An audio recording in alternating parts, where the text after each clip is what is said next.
ये छोटी तहरा चोटी से चोट लागता। सचो ए छोटी ये छोटी तहरा चोटी से चोट लागता। बर्दाश्त करो।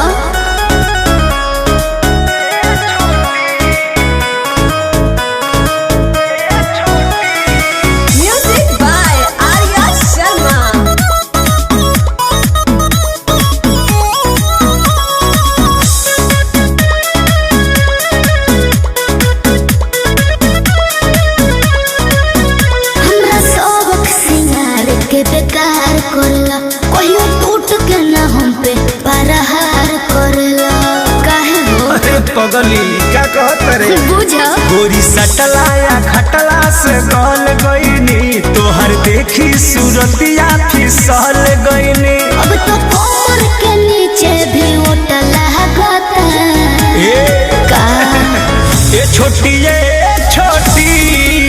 तहरा चोटी से चोट लगता। ये छोटी तहरा चोटी से चोट लगता। घाव को ये का देबू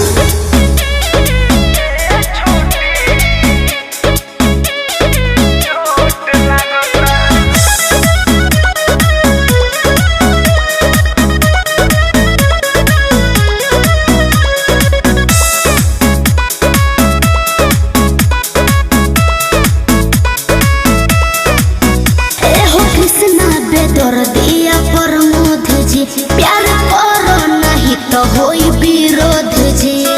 अरे वाह क्या वाह ओहो हनु हम जानो तानी जवन चाहतारू अभी पहले उठानी में डाहतारू। देह पहले से ज्यादा तुहर मोटा लागता।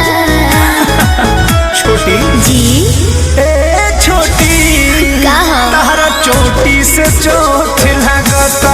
तब झूठा ये छोटी तहरा चोटी से चोट लगता। ओ नहीं हुआ तर नहीं छुआ तर नहीं हुआ के रस खानी छुआ तर तहरा दिलवा में हमारा तो खोट लागता।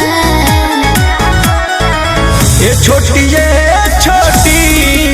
तहरा चोटी से चोट लगता। सचो ये छोटी तहरा चोटी से चोट लगता। जान ले लो।